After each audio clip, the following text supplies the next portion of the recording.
ত্রয়োদশ জাতীয় সংসদ নির্বাচনে প্রার্থিতা নিয়ে বিএনপির সঙ্গে জমিয়তে ওলামায়ে ইসলাম বাংলাদেশের 4টি আসনে সমঝোতা হয়েছে। দলের চেয়ারপারসনের কার্যালয় গুলশানে বিএনপি মহাসচিব মির্জা ফখরুল ইসলাম আলমগীর জানিয়েছেন, নীলফামারী 1, নারায়ণগঞ্জ 4, সিলেট 5, ব্রাহ্মণবাড়িয়া 2 এই 4টি আসনে কেবল জমিয়তে ওলামায়ে ইসলাম বাংলাদেশে প্রার্থী থাকবেন, বিএনপির কোনো প্রার্থী থাকবে না। রাহুল রায় রিপোর্টে আরও। ত্রয়োদশ জাতীয় সংসদ নির্বাচনকে সামনে রেখে 2 দফায় 272টি আসনের প্রার্থী ঘোষণা করেছিল বিএনপি। যুগপৎ আন্দোলনে বিএনপির সঙ্গে থাকা ও সমমনা রাজনৈতিক দলগুলোকে কয়টি আসনে ছাড় দেবে বিএনপি, এ নিয়ে আলোচনা চলছে। সকালে দলের চেয়ারপারসনের গুলশান কার্যালয়ে জমিয়তে ওলামায়ে ইসলাম বাংলাদেশের নেতাদের সঙ্গে নিয়ে বিএনপি নেতারা বাকি 28টি আসনের 4টিতে সমঝোতার কথা জানালেন।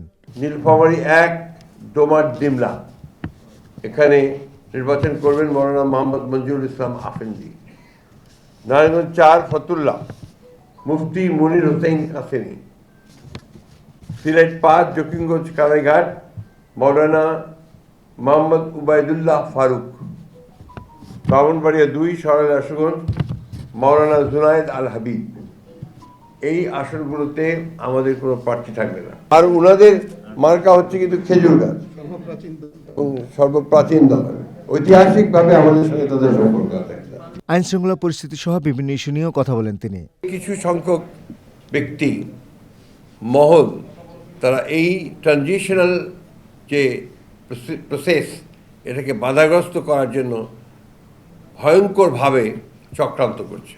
ট্রানজিশনাল পিরিয়ডে সরকারের ব্যর্থতার কারণে আইন শৃঙ্খলা পরিস্থিতি যথেষ্ট অবনতি হয়েছে।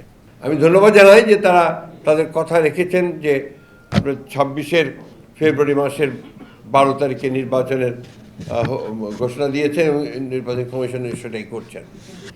কিন্তু নির্বাচনের যে পরিবেশ তৈরি করা, এই পরিবেশ তৈরি করা যে তাদেরকে আরও সচেতন এবং ইতিবাচক ভূমিকা পালন করা দরকার। মির্জা ফখরুল ইসলাম আলমগীর জানিয়েছেন, সমমনা অন্যান্য রাজনৈতিক দলগুলোর সঙ্গেও আসন নিয়ে সমঝোতা হয়ে গেছে। রাহুল রায়, চ্যানেল আই, ঢাকা।